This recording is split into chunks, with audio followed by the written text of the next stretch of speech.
Hello, good morning, good afternoon, good evening, whatever time you're listening. Welcome to another episode of Podcast Pundits. I'm Dre Man, avid Man United fan, back on the mic. Glad to be back here with my boys, talking ball. So let's introduce them quickly, starting with my boy Strives. Yeah, man, it's your boy Strive, so you can call me Striver, representing Arsenal Football Club. Yeah, man, it's good to be back, man. It's good. Well, I say good to be back, man. I was here last week, man, but it's good to be back on just the general mic, man. Being an A mic is too much responsibility, man. You got to lead the conversation. You got to cut the conversation short when you're enjoying the content. Yeah, man, I'm glad to be back on this side. It's not easy, is it? It's not easy. It's not easy, man. It's not easy at all, man. But yeah, man, we give God the glory. Yeah, for real. And Joey? Yo, it's your boy, Joey. It's your boy, Joey. I was going to say top of the league, but I legally changed my name back to Joey because I'm not sure how long we're going to be there anymore. But yeah, it's your boy, Joey Nomadic, a.k.a. Liverpool #1 supporter, here to talk all things football. Yeah, you can find us on all major platforms, YouTube, Insta, we're back, Podcast Pundits _ Twitter, SoundCloud, that we're trying to get re-invoked because we're having a bit of a madness with SoundCloud, but we'll get that back up and running. I think Rumble soon as well, isn't it? So we can be side by side with GBN News and them. No comment, bro. No comment. Don't know what you're talking about, bro. Idiot. But yeah, we're on all major platforms. So please give us a like, give us a follow, give us a comment. We're trying to open up these avenues, trying to interact more with you guys. Obviously, we want more followers to join us and enjoy our pod. So yeah, it'd only be right to jump straight into the blockbuster of a fixture that was Liverpool with Man United. It ended up 2-2. The yellow goal earned United a draw to deny the Premier League leaders at Anfield. And obviously, Joey, if I go straight to you, first half was probably a little bit dry, but the second half probably showed why the Prem is probably the best league in the world. 4 goals in one half, end to end. Yeah, no, it was most certainly end-to-end football. Take off my hat to United as well, man, because they're like, again, yourself included, Dre, everyone was writing off United saying that it's going to be 8-0, it's going to be X. A quote from Dre himself was, bet your life savings on it. It's a cert. I said it was a cert. Said, bro, that's how bad we was. That's how bad we've been. Thank God nobody took his advice because they would have lost everything. Yeah, no, so I didn't think it was going to be a straightforward game, to be completely honest. I think my bants in the group was, the last time people were hyping that it was going to be like a washout, it ended up being 0-0 at Anfield. Mm-hmm. But in the same breath, I said we should be cleansing them 10-0. So I was disappointed that we didn't get all 3 points, man. But I think Slot got it wrong. First time I'm saying that this season, in my opinion, he got it wrong. And what should he have done this differently? We'll get to that, but I think he got it wrong mostly because he wasn't ready for how the 3-4-3 worked well against his style of play. Okay. But in the second half, like he usually does, he makes some kind of change in the halftime, and I think that opened up United a bit more for us to attack. But defensively, again, that's where all the issues came.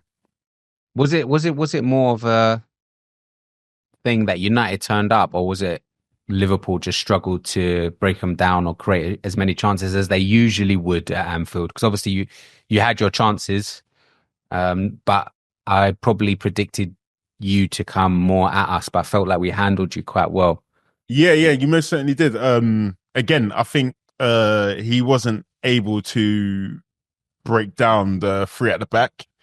Usually our wide men or our front man, when it's Diaz or Gakpo, there would have to be 1 or 2 guys, and then there'll be 3 on goal.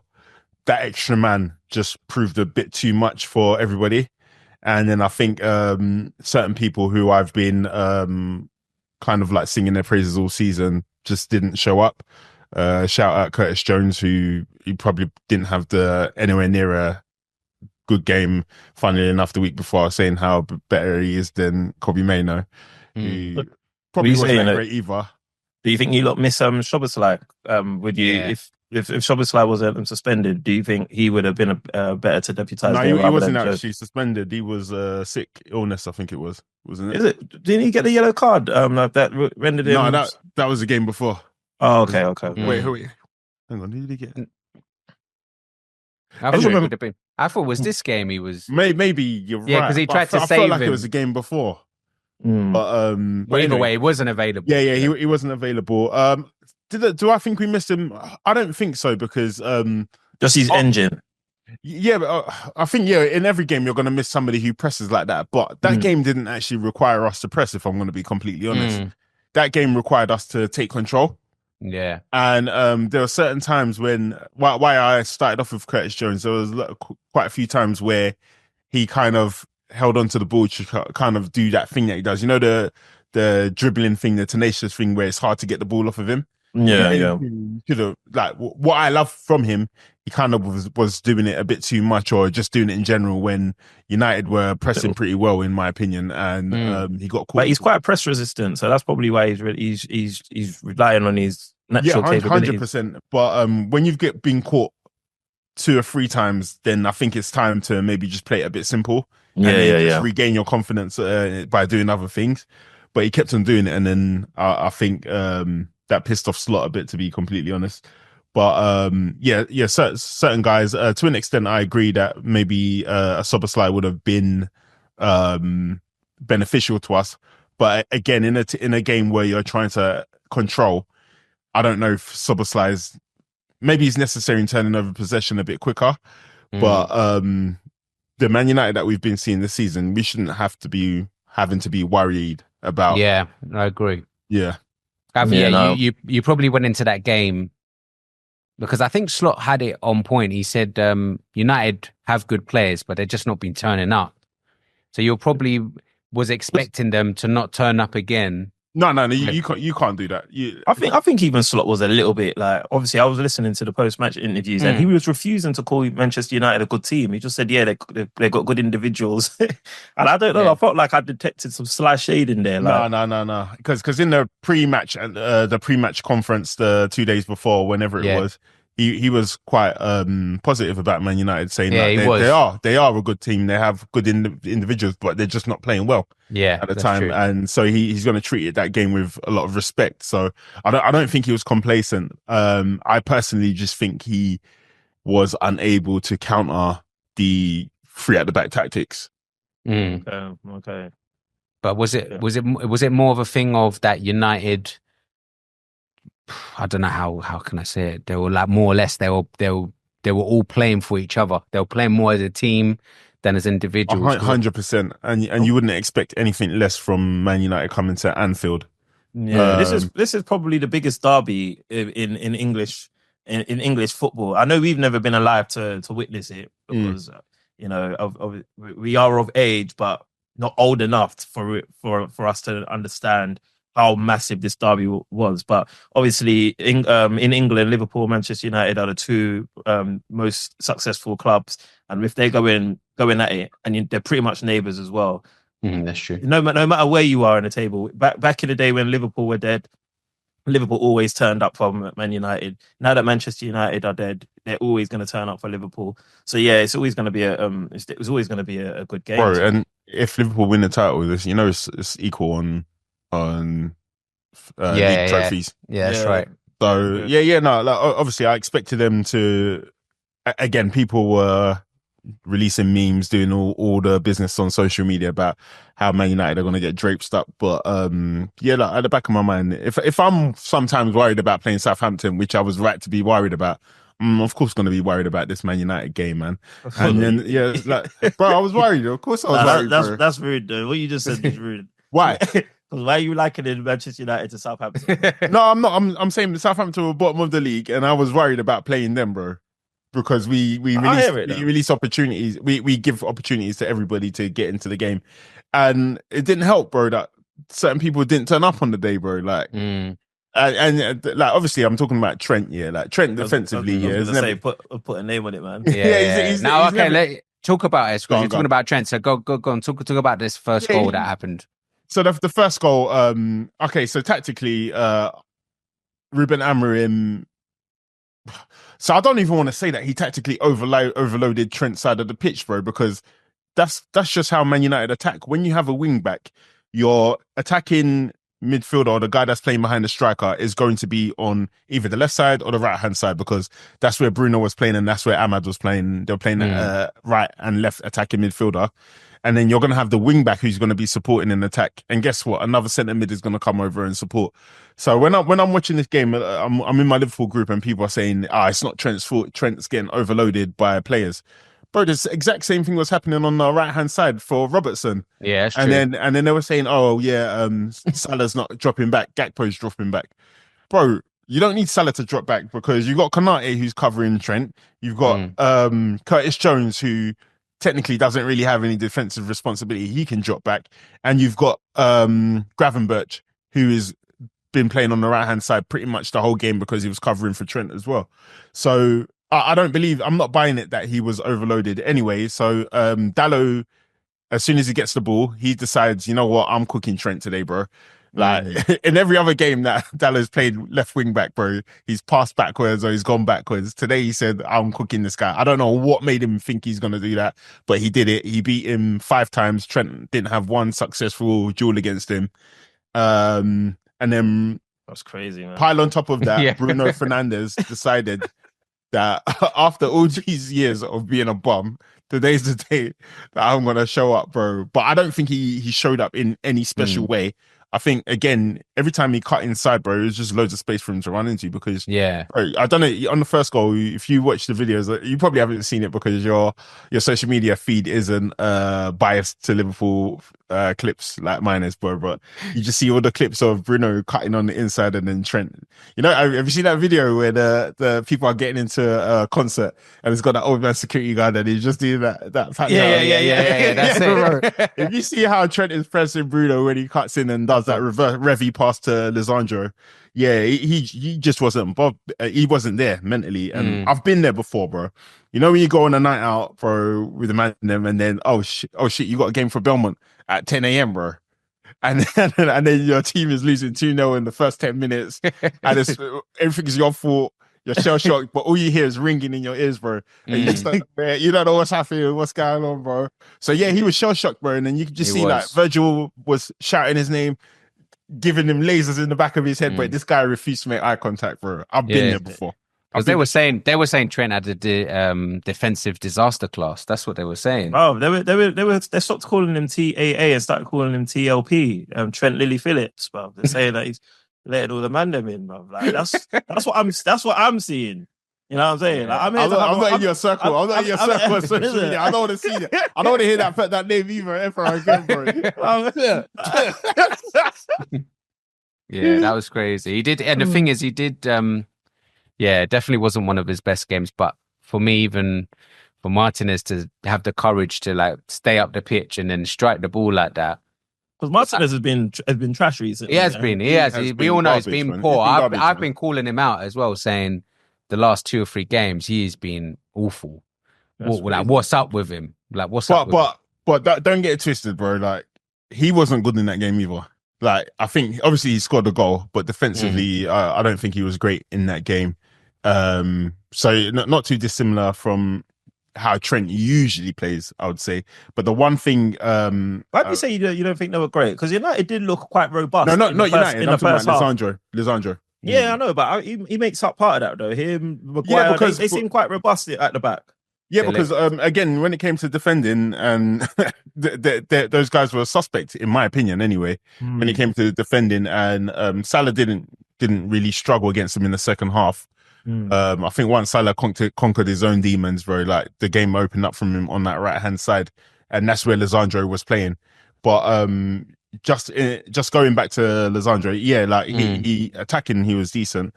But my biggest issue with Trent was I can see past his defensive frailties because that's what we've been doing at Liverpool this whole time. The biggest issue for me is that I think he completed like 75% of his passes, and like his passing was just horrible, man. There was no redeeming qualities about him, so that was what was tough to take, man. So whatever the reason is, would you sell him? No, I wouldn't sell him. Because again, it's like everybody's acting like Trent hasn't had a performance like this before, bro. Yeah, we know that. Because we've even called him out before. I think it was even last year. Yeah. So we called him out. So the frustrating thing for me is when all the Liverpool fans in my group and in other groups, and then people talking about, there's a bust up in a training ground, there's beef, people arguing. You want that when you lose a game that you know you should have won. Firstly, that's what you want. Do you think you should have won though, or are you just saying that because before Manchester United? Yeah, before again, you lot were saying 8-0, 10-0, red. No, I wasn't. Personally, not you, as in, but I'm saying you lot, as in. I think most people were expecting Liverpool to. Yeah. Like, I mean, I had funnily enough, I had a little bit of faith in United. Yeah, funnily enough, when you go on, when I was looking at the odds, United were only 2-1 to win that game, which is pretty high considering that people were claiming it's going to be a 10-0. So usually, sometimes I might put on my insurance. I didn't do insurance because the odds weren't good enough for me. Yeah. So I didn't even bother in it. But in this game, I just think that we didn't give a good enough account of ourselves. And I said the tactical things I think Slot should have done is,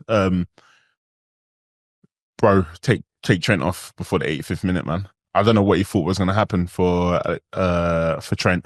As soon as Conor Bradley came on, like you saw, he had a chance, bro, where he nearly scored. He locked down that right hand side. I don't know if they had anything after that, man. So that's the one thing I'd say he made a mistake. He didn't find anything to go against the back three in the first half, and Trent overstayed his welcome, in my opinion. So it was almost like not ringing the changes quick enough, even though most people watching the game could see that the same thing was happening over and over. In terms of Man United using Dalot and really like focusing on that side a lot. Trent was definitely like horrific. Like I'm not gonna try and substantiate his performance to be anything but that. However, I do feel like he is getting a lot of the flack and a little bit. I'll go as far as saying unfairly because Robertson stunk as well, man. Robertson stunk as well, and I don't think Konate was very. When you say Robertson stunk. Give me an example. He did, okay, I can't give you like an individual thing where he got because he hasn't been good for a long time. Yeah, so you get what I mean. I just felt like if Trent wasn't having the game he was having, there'd be more conversation on Robertson's game. I feel like you guys need a left back area is an area that you guys would need to be. Do you know why they wouldn't be though? Because all the goals and all the majority of the attacks came from Trent's side. Yeah, but then also Konate wasn't looking his sharpest. Oh, sorry. That was the other one. That was the other. He got thrown in there though. He was announced as being fit 2 days ago, and then maybe about 4 days ago, and then next thing I'm hearing he started. I'm like, no, I don't know if he should. I think maybe when I asked about Quansah last week, I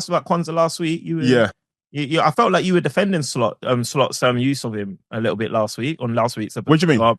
Because I mentioned like Quansah kind of had to get kind of thrown in there. Slot doesn't seem to trust him very much. And I felt like you were defending it a little bit last week's episode. No, because remember, Joe Gomez has been playing. Joe Gomez got injured.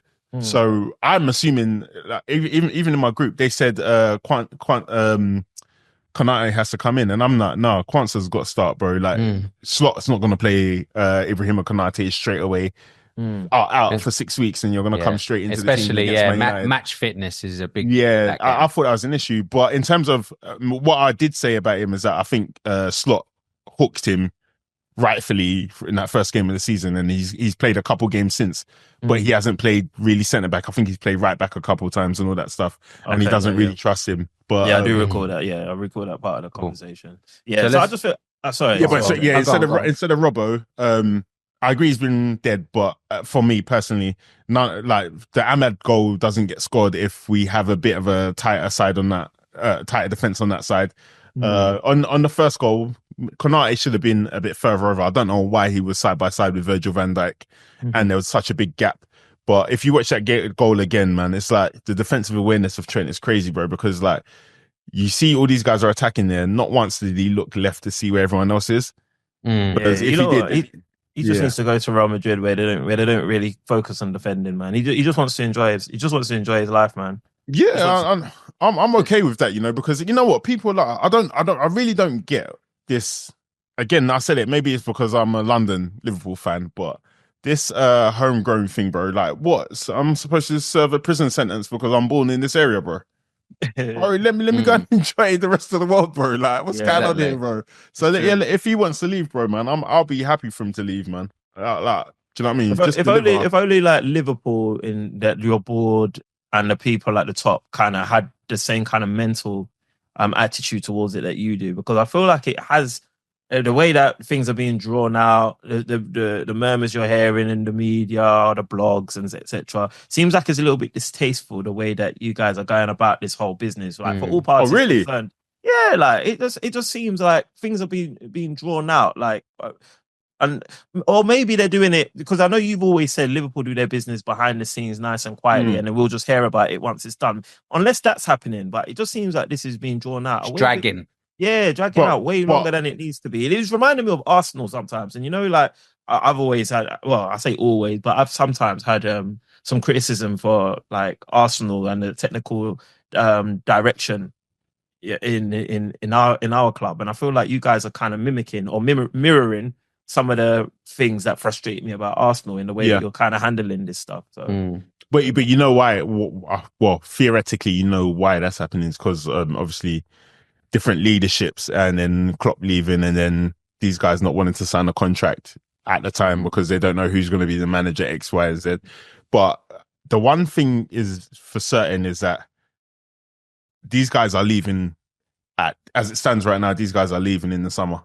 Let me ask you a question. So that's why I don't really understand why there's confusion. So if anybody was to ask me, oh, what do you think about Trent? My thing is that, he's leaving. His plan is to leave in the summer, or his plan is to run down the contract to get the best deal possible in the summer. Do you think... Which is what I would do. Okay, that's what you would do. But do you think there is a chance that he might want to stay? Yeah, 100%. But so the thing about wanting to stay is that it's very easy to say you want to stay. Mo Salah said he wants to stay. But Mo Salah saying he wants to stay doesn't mean I'm staying. It doesn't, of course. Yeah, like exactly. Their hands need to be forced. Sorry, Dre, man. If their hands need to be forced, then what's your club playing at? Because, I mean, do what you need to do to keep... No, because at the same time, okay, so here's the mathematics of it, or the FPS, or the financial fair play, whatever you want to call it, is that you're either going to sign these guys for whatever it is weekly, because to replace them, you're going to have to pay over 70 million. And you're not even going to guarantee that you're going to be getting the same results as these guys that have here and been doing it. So you're going to have to pay probably about, I'd say maybe about 120 million for the next 2-3 years. That doesn't fit within Liverpool's model. And it's like, okay, cool. Do we stick to our model that has gotten us to where we are so far? Or do we break that model and then I'm no longer Michael Edwards and I'm no longer Richard Hughes? Or do I back myself and how I know I can operate in this market in securing replacements? So maybe we're not going to get a 30-goal a season right winger, but maybe we'll get a centre mid that can contribute that and contribute 10. We can get a right winger that's going to contribute 15, and we can get a striker that's going to contribute 10. Like, it's not, we can't live based off of... I understand what you're saying. So, I think those guys back themselves. So they're like, if guys, basically, you want this, we can't pay that. Maybe you're going to have to go somewhere else. Have you heard of the phrase, a bird in hand is worth two in the bush? 100%. Because your bird in hand is... But you know that doesn't mean nothing to me, bro. Strives, you know me, bro. If there's an opportunity for me to lose and win money, I'll go for it, bro. Yeah. The thing is, does Trent need to come out and just say he wants to stay or go, though? Because, I mean, at least Salah said Trent he wants to stay. doesn't need to do anything, bro. I'm going to be honest. Trent doesn't need to do anything. Liverpool don't need to do anything. Because, again, what I was saying before is that the Liverpool guys in my group are saying that, it's all the murmurs and the rumours and the contract offers. One, we don't know if a contract was actually offered or not. We just know that that's been reported. Two, this guy's contract has been ending for the last fucking 5 years. Since he signed it, his contract's been ended, innit? Why all of a sudden now against Man United is this the day that I'm deciding that I'm going to play shit because my contract is ending? That's true. Like it doesn't make any sense. So like the panic and the Like, this guy is due to have a bad performance because he's been passing making some nasty passes in the 2024 calendar year. So, like, he's had a stinker. Guess what? Virgil didn't have a stinker. Virgil played sick. Salah played decent. Like, he was a bit missing for the game, but he got his GA that he always gets in it. So, like, yeah. Well, let's go through it. So the first goal, obviously, Gakpo got it for you guys. So I'm guessing unplayable. Shout out Gakpo, man. That guy, he loves Man United too, man. But remember, Strives, when I was saying how disappointed I was that he didn't turn up that last season, then he World Cup year. I'm happy that he's playing football, man. Yeah, he did well. He's too solid. Great cutback as well. Sent De Ligt to the stands. Yeah, I don't know why he did that. We got discussed. Yeah, bro. Don't worry, we'll get to it. I don't know why he did that, but then let's move on to the second goal that you boys scored, and obviously De Ligt hit his arm. The referee didn't see it. Obviously, VAR told the referee to look at the screen. He then awarded a penalty. I'm guessing there's no real nothing really to say is with VAR nowadays. When it hits your arm like that, it's a penalty, right? What were you saying, Strives? Well, on this particular this incident, I had no complaints. Okay, yeah. Yeah, no complaints. Yeah, man. I thought that was I thought that was a pen. I was shout. Obviously, I was a Manchester United fan for that game, innit? So yeah, man, I was shouting at the TV, like, what the bleeding heck. But yeah, that was definitely a penalty, man. Definitely a penalty. I think your words were, who sanctioned the signing of this guy? Yeah. Oh yeah. De Ligt. I don't know who. Yeah, I don't know who was behind that, but he needs to go back to wherever he came from, bro. He was moving insane, bro. Yeah, he was. He was. But let's not forget though, because he again, first season at United. Again, I think a lot of the time when he was at Bayern, he was either. What about Mazzarri though, or however you say his name? He's been pretty. Mazraoui, he's kind of dipped. He's dipped a little bit these last few games. He done a nutmeg in it, and then that's highlight of the game. Yeah, exactly. He's dipped a little bit, but he's played a lot of games. I think he's played like every game for us, which I feel again. That's what I was going to say with De Ligt. They need to get used to the Prem. Mazraoui, okay, he's probably used to playing a lot. He should get used to it. But De Ligt, I have to give him a little bit of grace. Let him get a full season of Prem in him, and then I'll come back to you. Because I don't know how much he played before the Prem, man. Because you remember Szoboszlai as well. He kind of had difficulty adjusting to the intensity of the Premier League. So I can give you that on players coming from another league. But I've been calling him Barry Maguire for a hot minute, bro. Like that, you're not getting anything better than you're getting from Harry Maguire, if I'm going to be completely honest. In fact, I think Harry Maguire is actually better than him. Harry Maguire is his redemption arc has been bro. If he scored, scored at the end, bro. I swear, bro. You know what that's saying? There was something on the table for him at West Ham, bro. This guy had one foot out the door, and now he's Manchester United's best defender. That was you're telling me that's not a redemption. You're telling me that's not a redemption. West Ham was never an option on the money that he's on. It was never an option. Yeah, but why I say it's not a redemption arc, bro, because. Bro, because I what's the saying that we used to say in the group? And so rock bottom became the foundation I built. That guy hit rock bottom. So all he's done is maybe taken one step from rock bottom, bro. And you lot are calling a redemption up, bro. He's still dusty, bro. Well, but he's one of Manchester United's most consistent and most reliable defenders right now, bro. So what does that say about Manchester United then? Yeah, it says a lot. But Manchester United, I feel like they played pretty well yesterday, and I think we said it last week that obviously you guys did play so poorly against Newcastle, but you have to note that you were missing Bruno Fernandes and Ugarte, and you can see the difference that they made coming into the game. I mean, Ugarte, big shout out to him. I think his stats were crazy too in that game, but that guy's a workhorse. Like, for him to come from PSG again, but I didn't expect him to do as well as he's doing so quickly, if I'm honest. And Ahmad, like, he's like a breath of fresh air for you guys. I wouldn't go as far as saying star boy because he thought he was a Liverpool defender at one point in the game, but he made up for that.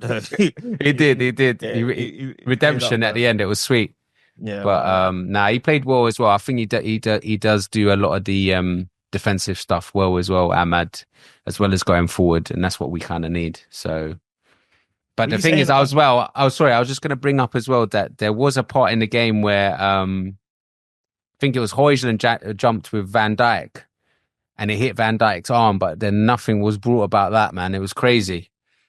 You know what? I feel like I might have missed that. Cause I noticed you put that in the run order. I couldn't picture that. Like I can't picture that. I need to send you the screenshot of when it happened, because the thing is, it wasn't picked up by anyone at the time. Even Sky didn't say nothing, didn't show a replay. VAR didn't intervene to even have a look. Then I'm thinking... What are you saying? You think you should have got a pen? I'm thinking at least just look at it, because I couldn't even see another angle. I had to... You know what it is? I think it was because it was Rasmus Højlund. That guy is garbage. He's trailer park trash. If you spent 70 million on that guy, and I know this is a time where we should be exalting Manchester United's performance, but that guy is absolute trailer park trash, bro. When he got put through and he was through on Liverpool, bro, and he missed, I was like, what the hell? No, but you know, not many strikers in the Premier League are putting that past Alisson at that opportunity, if I'm going to be honest with you. So then if that's something you hold against him, but I'm not going to disagree, bro. He's 70 million on this, man. Yeah, I'm definitely holding it against him. I don't know what's happened to your mic just now, though. Oh, you can't hear me? No, you just started sounding like one of the Transformers. Yeah.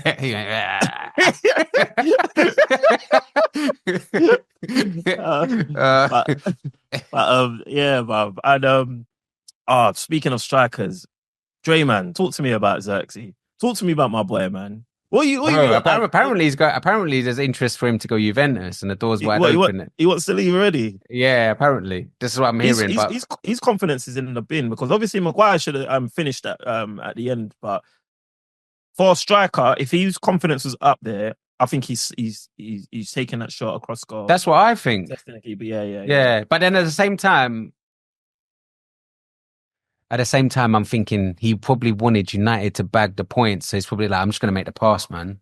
Yeah, it wasn't the wrong thing to do. But then the pass, he didn't hit the pass so clinically. It bobbled, didn't it? A little bit, but still, Harry Maguire, you need to be doing better than that. Bro, he needed to score that for me to solidify that I think he's better as a striker than a defender. But then when he hit that over, bro. Oh, yeah, I remember that I was was your take, innit? Yeah, I was That was your season fuming. 1 take.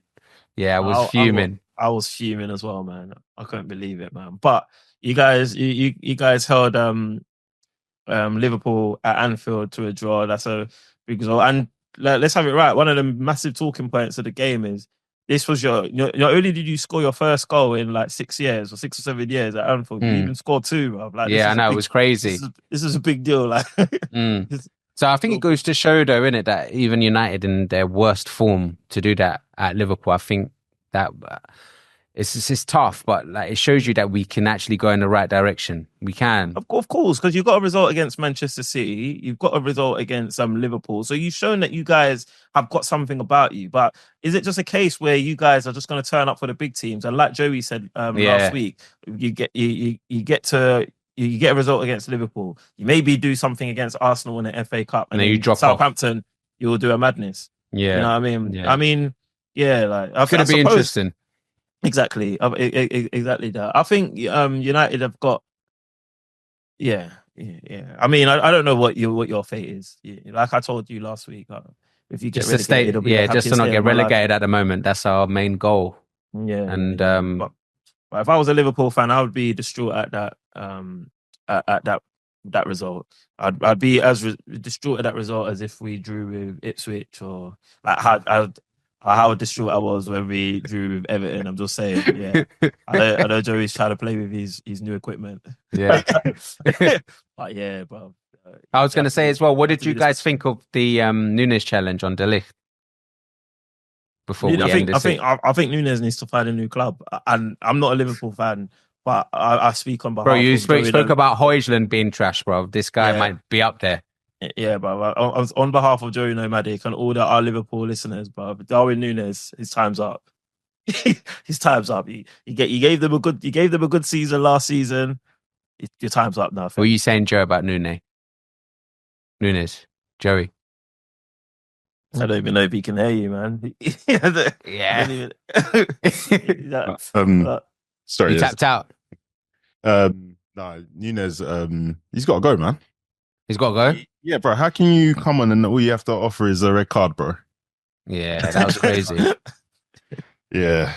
Yeah, I've got nothing left, man. I got no more. I got no more in me for that guy. Pause. Oh, jeez. Boy. And then obviously before I just wrap this game, I'm seeing the rain was pouring through the new roof at Anfield as well, man. What's going on there? Yeah, I heard that's a Gary Neville son. Yeah. I don't know if that was true or not. If it was No, it was true. No, it was true. I saw the photo. That's why I had to touch on it because I was thinking. No, that's why I don't fuck with new builds, man. Yeah, no, me neither, man. Last week you was laughing, saying that I got tricked by AI. Yeah, are you sure I got tricked by AI? Like, I think you did, bro. I looked at the video again. It looks kind of real, man. No, bro. What? And then he kept on talking. Yeah. Like, he looks something like say, "Yo, what's going on there?" And then, okay, maybe, you know. But anyway, we digress. Exactly. Anyway, moving on from this game, onwards and upwards for United, and then Liverpool just need to continue their thing if they want to win the league. But yeah, moving on to the next game, it was Brighton 1, Arsenal 1. Pedro's unusual penalty takes more points off the Gunners in the Premier League title race. Yeah, if I go straight to you, Strives. Yeah, was it just a matter of what's going on with Arsenal? You tell me, because I don't really know what to expect from you guys sometimes as well.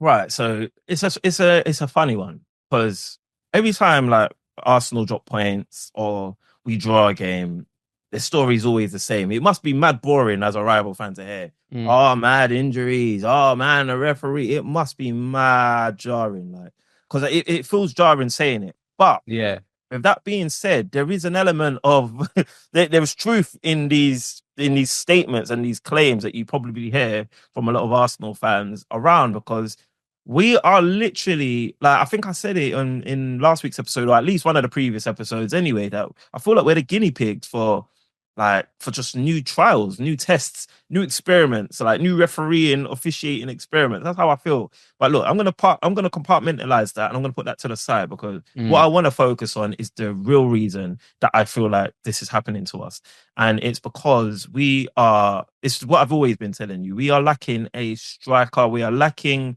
we're lacking forward creativity.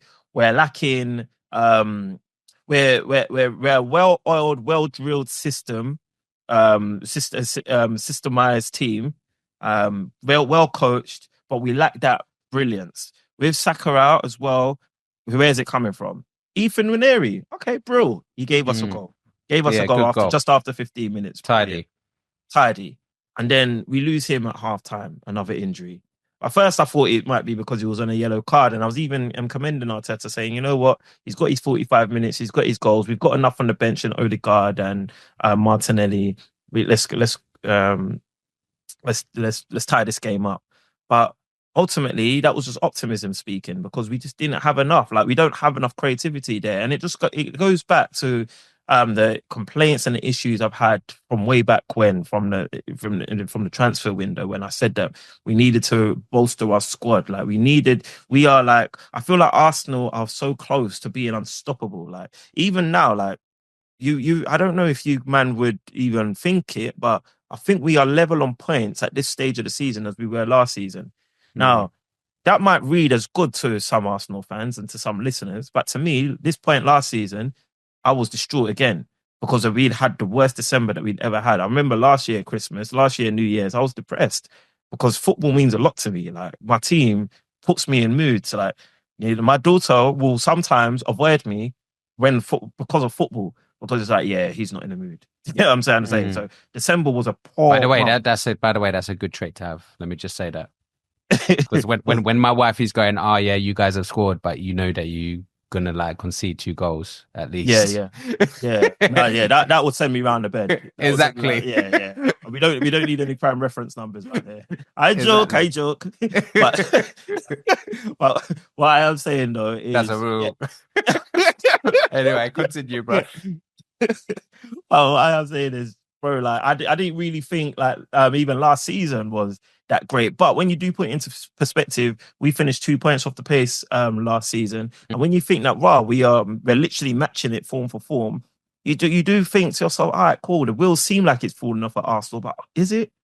Like I said to Joey in group chats outside of Podcast Pundits, so let's say it on the air, Joey asked me one time, what do you think's going wrong for Arsenal? I said, other than the obvious, because obviously you guys know my viewpoints with Arsenal, it's not anything that's going wrong for Arsenal. It's just everybody else is getting better. Everyone else is getting better.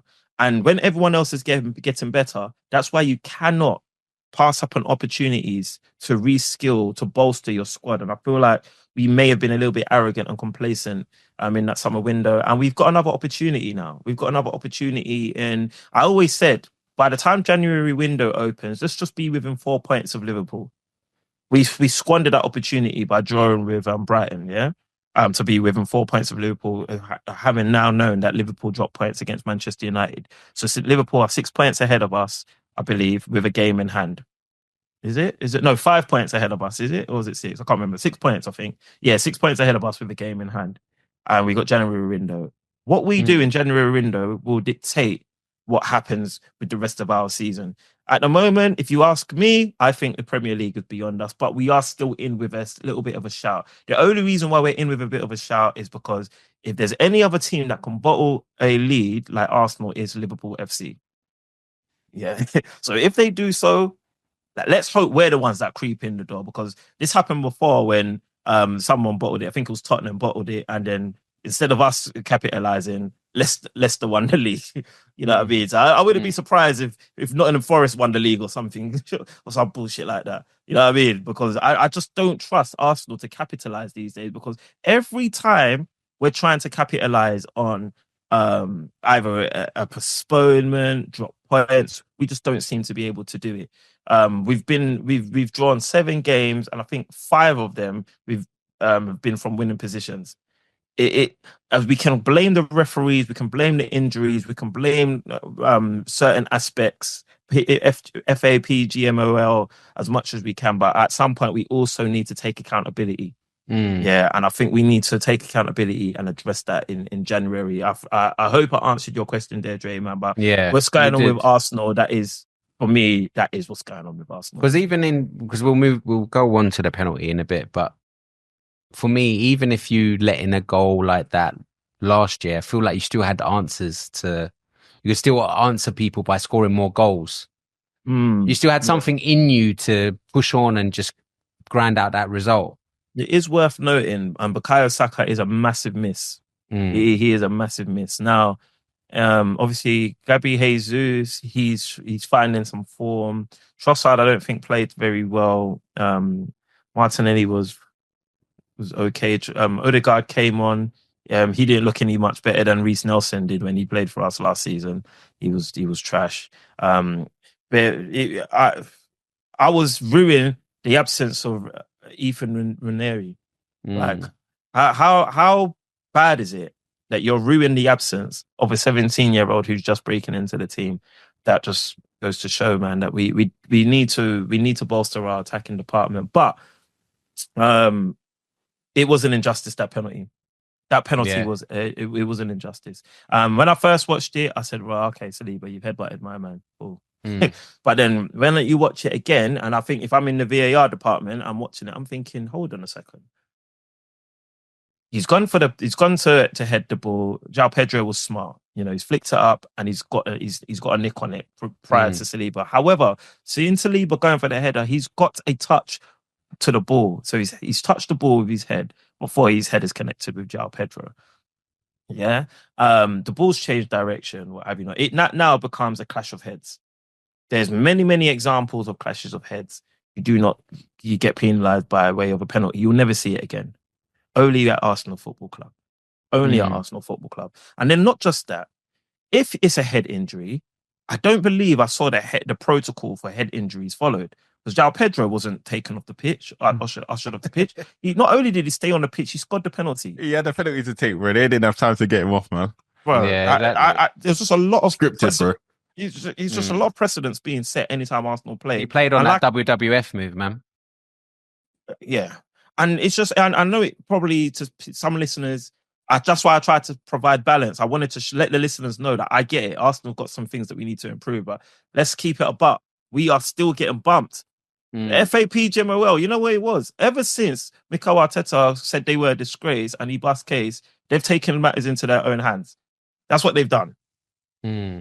Well, one thing I'll say though is that last season you guys benefited in the same return fixture against Brighton, where I think Gabby Jesus got slide tackled in the box, and then they gave a penalty for it. But on the replay, you can see that the player actually touched the ball before he touched Gabby Jesus. So I liken that to the exact same thing, because obviously, What are you saying? Karma has no deadline, yeah? technically, Yeah, technically in it, because obviously you've done your research into how many injustices. You haven't compiled it into a report yet, but I know you've been doing your research.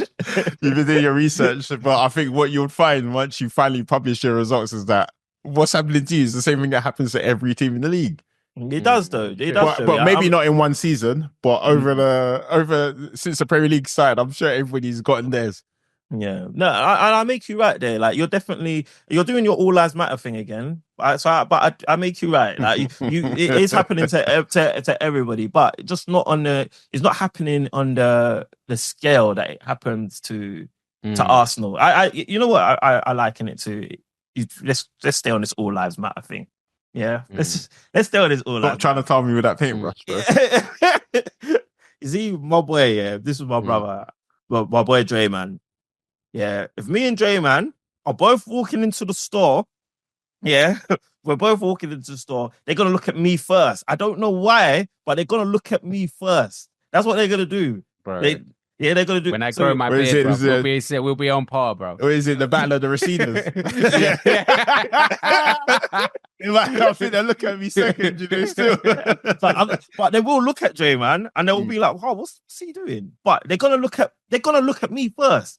So and I'm just gonna be like, bro, it's not fair. This is how Arsenal Football Club feel. Like, I'm not saying it's not happening to the other people, but it doesn't happen to the other clubs like it happens to Arsenal's club, and that's what's irritating. That's what grates on us. So, but is it a thing that your defense were looking a bit like they weren't looking like their usual selves? Because watching that game, they were like a bit ropey at times. Okay, so they weren't as solid. I can concede to that, but I can also challenge it in the sense that before that game was played, before this weekend's round of games were played, Liverpool and Arsenal were tied as the best defensive teams in the Premier League. Now, Liverpool's also played 2 less games than us, meaning we've had 2 more games to concede more goals. So I think defensively we've been quite resolute. And now both games have been played. We conceded 1, Liverpool's conceded 2. So I think we now might be the best defensive team in the Premier League. So yes, you might talk about our defense, but we've been defensively okay. We've been defensively, I mean, we're probably not as great as we were last season, but it's been decent enough. You get what I mean? And then also bear in mind the amount of variations to our back line that you've witnessed when you're watching Match of the Day and watching Arsenal. So I honestly don't have too much of a complaint in regards to our defensive area, you know, Dre, man. My complaint is purely attack. I blame Arteta for that though, man, because Skelly could have been playing this whole time, bro. He could have been if Maino can get into the England team after half a season, Skelly could be contending for left back for the England team right now at this point. Like the guy looks good, bro, and then I just don't understand why he's been playing and why like Calafiori hasn't been consistently available. So yeah, it's true.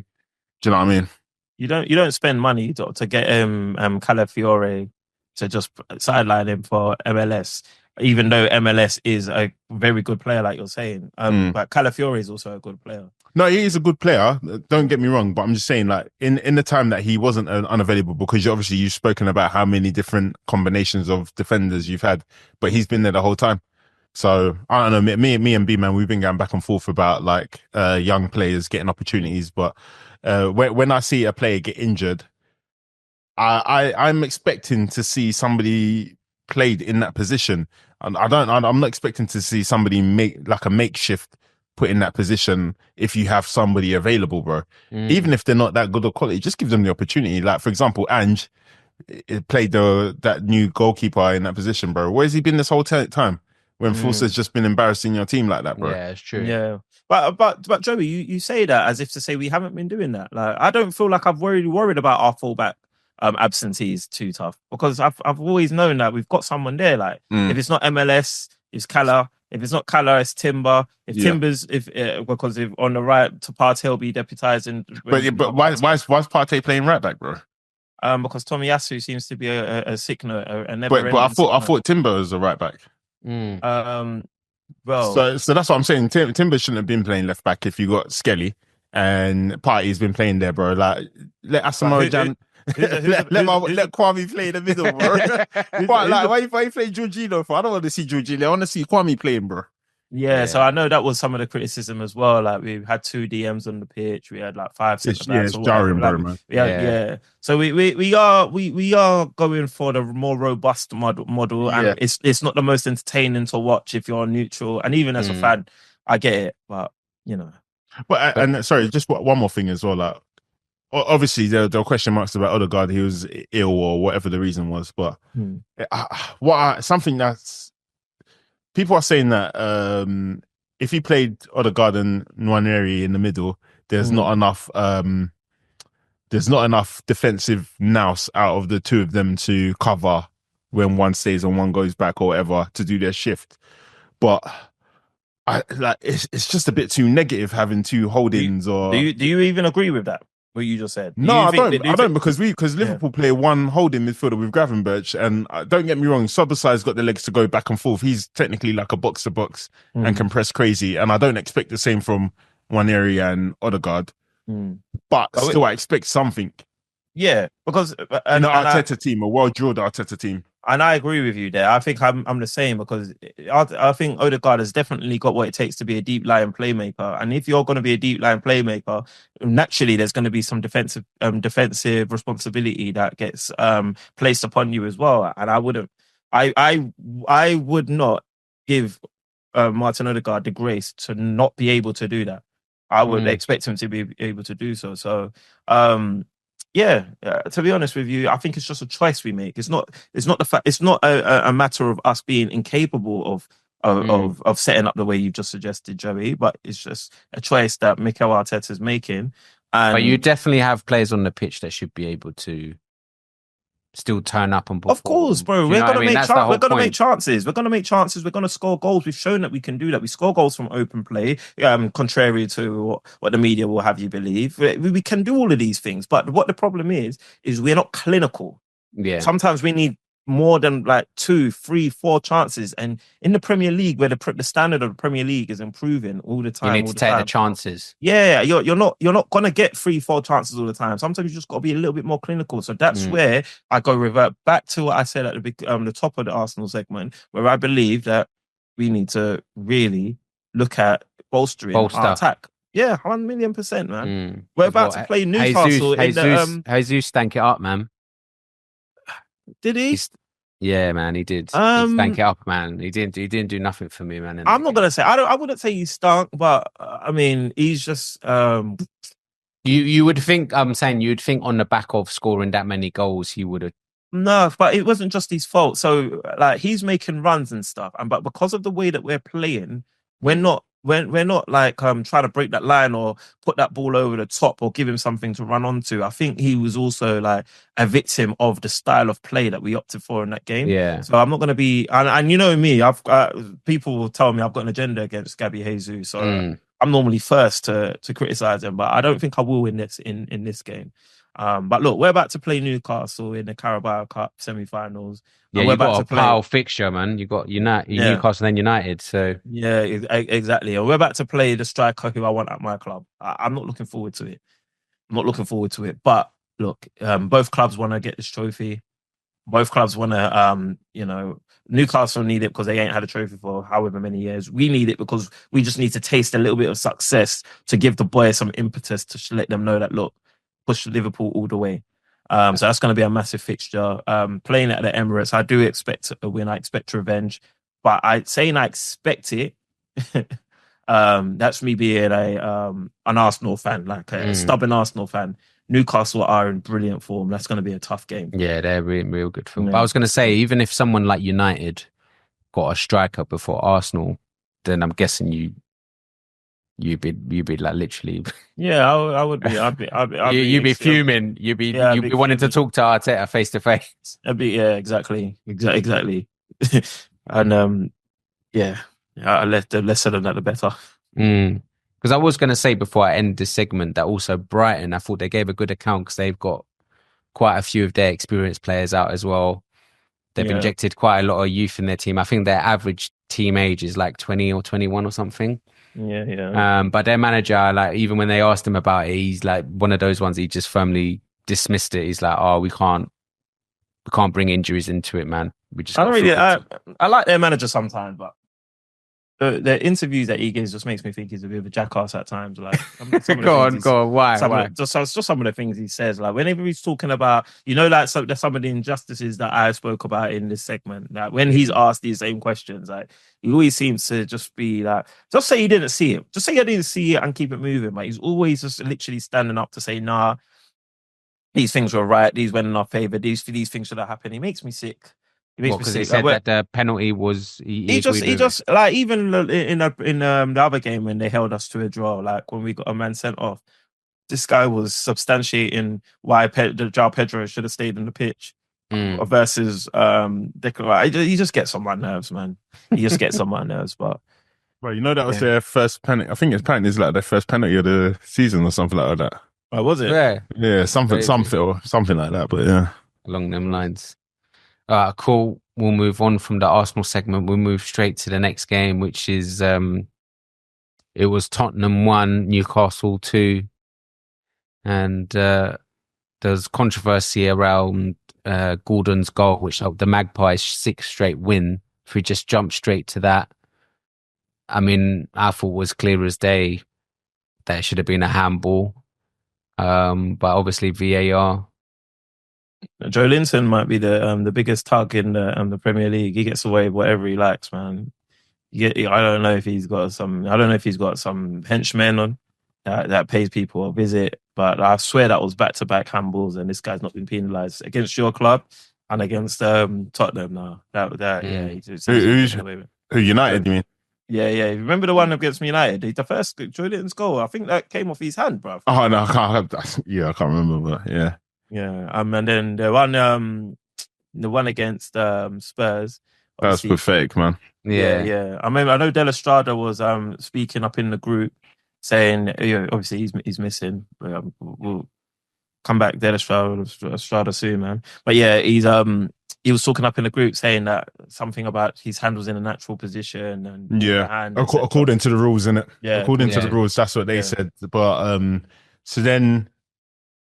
So what you're trying to, because that's never been applied in football, where outside of the area they talk about your hands being in a natural position. Yeah. For example, your hands in a natural position and it impedes the other team's advancement. They'll give it as a free kick. They always do that. But all of a sudden now they're trying to like add certain sections into the rule. And I think it really and true. I think I've said it. VAR is just here to make the games more juicy, make it more entertaining. Yeah, what WWE that's it, bro. basically. WWE, bro. It's not even Vince, it's Linda McMahon. Consulting for the Premier League this time, bro. I don't think when people would. I think it's just like we said before. It's just the inconsistencies. Like even if I just quickly go back to that Liverpool game where United they had that. I'll show you the screenshot, and nothing was even. They didn't even just go back and go, now we've checked that, no penalty.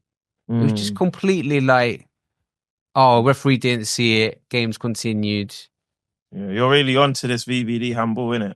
Yeah, it was great, bro, because the thing is as well, if they're giving it to De Ligt, I'm just thinking, come on, it's in the box as well. Hands are up, the ball's hit it. But anyway, I think we need to find this, man. Maybe we should just clip this up and just put it out to the public to see what they think. Yeah, defo. We need to find it and put it out as a short. But I think the VAR people, they need to. I think it just needs to be way more consistent because you can't. Someone can't be handballing the ball like that and then you go on to score. Well, do you think the game would be better off without VAR? Yeah, because I think I don't know, man. Like in terms of VAR, should just be well, I think that's what most of the times it is. It is supposed to be just like certain decisions, like the important ones. If you had to make a decision right now, like just off the like, don't off think the about cuff, it too much. I'll take VAR out. Joey, what are you saying? In terms of VAR, wait, are you keeping VAR, Joey, or what's happened to this guy? Yeah. No, Dre, you're letting your emotions get the best of you, bro. VAR stays, man, because you know what I'll keep it for offsides, because that's where it's black and white. But VAR, they're not even going to need it for that. It's going to be AI soon anyway. That soon. Yeah, I mean, if we get to that point, then yeah. But in terms of VAR, it's got to stay, bro. It's got to stay. The game was a wild west before VAR, bro, man. All them offsides that you is there not Wild West now though? It's West. It's not Wild West. It's Wild West. Yeah, it's still bad. Yeah, from that game as well. Obviously, Solanke scored for Spurs. Great goal. Absolutely great goal, man. What a ball from Porro as well. And he's scoring quite a lot for Spurs. And sometimes I feel like he just doesn't get enough credit. When I'm reading, I know Spurs are losing at the moment, which it doesn't help in his favour, but he's scoring a lot of goals for Spurs. And I'm thinking, and they're scoring good goals. So he needs to, he needs his flowers, I feel. And I feel like he doesn't get that all the time, because I think, obviously, in this game, Isak took the majority of the applause for the Newcastle goal he scored. Yeah, good goal. I mean, Gordon and Isak, they scored as well, but Tottenham played pretty well, to be honest with you. They did. And then obviously with that Joe Linton one that potentially could have ruled out a goal. Like you would begrudge Tottenham fans or their manager or anyone or any of them like from feeling a little bit hard done by.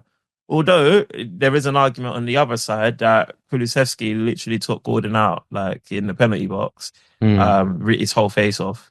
And yeah, nothing got given. So it's true. Yeah, but yeah, man, that was a nice game, man. A good game to kick off Saturday, man. I won a little bit of money on that as well, man. Not encouraging that's good behaviors, but yeah. I mean, it's worrying. The only thing I'll say for Ange, it's a bit worrying for him because there's so many games now they've taken the lead, but then they seem to lose. But they've got there's no easy way to put it. They've got so many injuries as well. Like you have to consider the context applied as well. You can't just Tottenham fans will be livid. Like the content creators who are Tottenham fans, they're definitely livid. Like I've seen it, I've laughed, I've enjoyed. But when you take into account all the injuries that they're facing and what have you, I think some grace must be given, in my opinion. And with Ange, I think he's got a 2-legged semi-final against Liverpool, where he could revive. I say revive, but just add a little bit of impetus, a little bit of momentum, a little bit of spunk into the to their season. You know what I mean? Because if you can like overcome Liverpool and especially in your sophomore year, where you're telling everybody you always win a cup, kind of thing, like that's true. All of a sudden, your season now is looking like amazing because you've still got the Europa where you're one of the favourites to win, and then Tottenham can go on a run and still finish in a European position. So I still feel like, if I was a Tottenham fan, I'll be very, very frustrated. Don't get me wrong, but what were you saying, Joey, in terms of that game you've got next? But shit. I think Joey's microphone is missing at the moment. Joey's gone mute. Yeah, Joey's gone mute. Yeah, he's missing at the moment still. So I don't even know if he can bless us with his opinion there. But no, Liverpool, Tottenham's always a difficult game for us, to be completely honest, man. But obviously we cleanse them this time. But I'd liken it to Man United and the spell they're going through right now.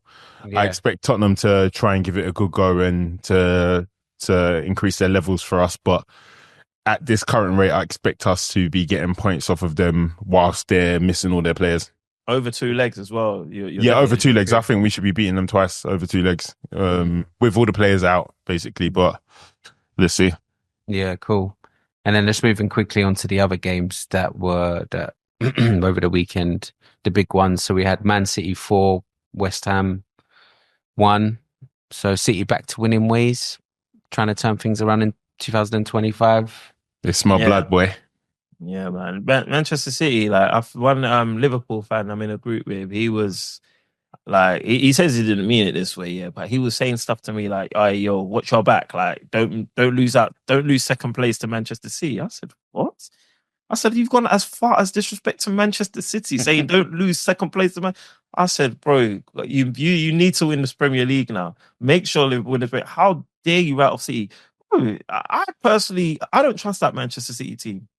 We've seen what they do every time the new year turns, bro. And all they've done is shown us that they're back on their BS, bro. They've dispatched, obviously everyone's dispatching of West Ham. But West Ham are pretty bad at the moment. Yeah. Nah, but you lot thought you were bad when you dispatched West Ham in it, though. Of course, bro. Of course. When it's you know when like when you get when you get the judges not. Oh, yeah. I'll be allowed to say this. See. But you know when you get the local bicycles number, yeah, you feel like you got that because you're pretty, because you're really handsome. But then when you see everyone else doing it, you're thinking, "Wow, man!" So it wasn't even about me. So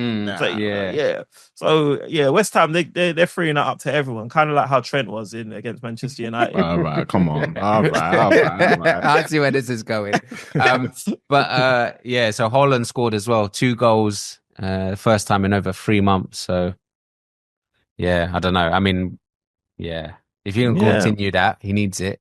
He needs a bit of confidence. Yeah, but I mean, Haaland is like Manchester City's like nuclear weapon, and then he's getting his confidence back. Where everybody needs to be on notice. I know Manchester City are falling off the pace a little bit, and it will be a disgrace for Arsenal and Liverpool to let them come above them. But you can't rule anything out. Manchester City are good enough to make it happen, and they've also got a January window just like all of us. So they've got things they could be addressing as well. So yeah, man, it's just good win for Manchester City, man. That will fill them with a little bit of confidence. 6 points behind Arsenal now, 12 behind Liverpool. I think the Premier League is probably out of their reach, but if anyone can do it, Manchester City can.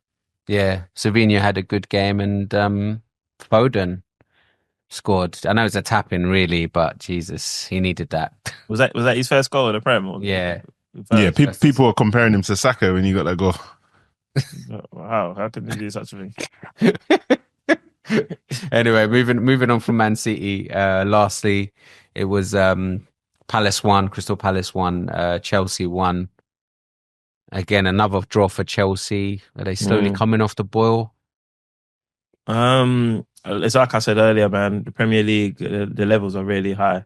And I said, like, everyone's improving in the Premier League. So what's that? Chelsea, they've lost to Ipswich now. They've drawn with Palace. These are games that, with the run of form that Chelsea was in, you might have expected Chelsea to win that part. It's just, I feel like it's just a credit to how good the Premier League is. I didn't really watch the game. I just saw... I didn't even watch the full highlights, but I did saw some. You see what Sancho did?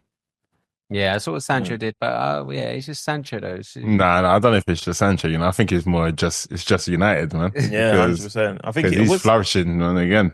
Yeah, I swear they did. I saw a stat that his goal contributions, he's already equaled it at Chelsea that he did for Manchester United in all of his playing career. I think I saw something like that. Did I just make that up? Or sounds about right, to be fair. Yeah, no, so I'm with Joey, man. There's no way you should be saying it's just Sancho, bro. I don't know, man. For me, just I don't know. You're just too inconsistent. But he needs to do that. He needs to do that more. Hopefully, he can do it more for Chelsea and prove me wrong. Yeah, I think with Chelsea though, I think where they became unstuck is. I think we do, like, a lot of us have said it in different ways or different formats. Like, Chelsea, what stops Chelsea being like credible title challengers? They can still be title challengers, but what stops them being credible title challengers is their defensive frailties. and their goalkeeper. And you could see the defensive naivety at moments against Crystal Palace. Like, even the goal that they conceded, like, you might even think that when Sanchez was playing it out, should he have even played that pass? I think was he trying to find Cole Palmer or something? But should he have even played that pass where it got intercepted and then invited pressure on themselves where Palace ended up equalising? I think Chelsea always this season anyway seem to let themselves down defensively. I think once they address that, and the goalkeeper, they'll be good. Yeah, I think there will definitely be a force to reckon with. Okay, cool. Let's quickly, before we wrap up with the back pages, obviously we're in January now. So if I just go quickly to you, Strives. Well, hold on. What's going on? What? No watch list? I know it's just what's happening. Like when there's candidates, because if the watch list was being run properly, Robertson should be on this. Robertson should be on this watch list. yeah. Trent Alexander-Arnold would be going on this watch list today. He would be going on this watch list today. At least be put up. What's going on? How comes every time I want to put people on the watch list, we're not running the watch list? Well, when are we next doing this watch list, guys? No, but it needs to be, the thing is, I think it needs to be over so many games, man. You can just put someone on for one game, can you? The players that we've put on, that we all agreed on, I think there was a lengthy amount of time that they've been consistently bad to be taken to court. Whether he got on the watch list or not, I just feel like man should have had the opportunity to put him on this one. Okay, so what are you saying? Let's go to the watch list. So we're going to be going to court, putting players or managers or clubs I think both Liverpool fullbacks should be on the watch list. Well, Robertson should have been on the watch list after Saka put him on his bum. He's never recovered. He's been stinking week on, week out. He's got a biased pundit that's on big Sky Sports that like puts his cape on for Liverpool, and even he's saying that Liverpool needs to look for a new left back. Robertson should be on that watch list. He should be on that watch list. Yeah. I don't think there's anyone would vote against that. I can even see Joey nodding his head. I think everyone knows that he has been a bit poor after the Saka thing. No. After the 2 penalties he's given away since the Saka thing. Yeah, bro. In fact, where have you been? I'm actually guilty of not putting him on myself, to be fair. So yeah, I'm up for that. Okay, so we're but the Trent one, it's been one bad game. I agree. I can't put Trent on there. Even though it was bad, bad. Trent was AWOL. He was missing. Like, how you can't get linked to Real Madrid, big Real Madrid. You want to go and join your best friend, Jude Bellingham. You're doing similar celebrations and stuff like that. You want to go and enjoy life and enjoy the You want to go and enjoy the good weather, and then that's your audition. And then you've got a big Manchester United legend saying that you wouldn't even get into Tranmere Rovers, bro. Like, this is insane. Yeah, that's mad. No, but that guy says stuff, though, because remember when he said that Haaland is a League 2 player at best? he did say that, man. He's got some quotables, man. Got some quotables. But and it's crazy. You can't go from being TAA to TLP. Like I told you, this is what I'm hearing on the streets. You can't go from being if you imagine if Liverpool after that game as well. If you're Liverpool after that game, they're thinking, sugar, man, are we really going to offer this guy what he wants? I think you go back in and say, look, bro, like obviously you can see. Well, retract that high offer. You just say, look, you can see that we offered you the most that we can think you're worth. Like this game showed what you're worth. Like just take the money. Like, no, but all jokes aside, if I'm Liverpool, I'm going to try and retain his services. But if I'm Trent, I feel like I've won everything at Liverpool, and it's time for agree. Thought we agreeing that we're just going to have one addition this week. So we're putting Robertson on the watch list. Yeah, I'm happy to have Robertson and Trent on the watch list. Yeah, not Trent, but Robertson. With Robertson, I think because he starts, there's ample opportunity to solidify the case of him being on there, or opportunity for him to come off. So yeah, I'm happy with Robbo. I'm happy with Robbo as well. I think the others we still had on there. What was it? Obviously, we was waiting for Marley Mar before Ineos gets on there. Martinelli's still on there. Martinelli still. Martinelli never got on there. Don't you ever? Actually, should we bring that back up? We need to go on. It's just really Dre. The thing is, you won't be able. If you guys are honest with yourself, you won't be able to put him on there. He's been decent. He's been all right. He has been all right. He's actually been, and ever since you called him out, every time he does something to show you that, no, don't forget about me. Personally, I even still think Gabby Jesus, I was trying to get him off last week. You guys denied it. Yeah, rightly so. I think that one should be coming off, but he's got more to do. Yeah, he's just got more. Marley Robertson on there. When Marley comes back, we'll get Ineos on there.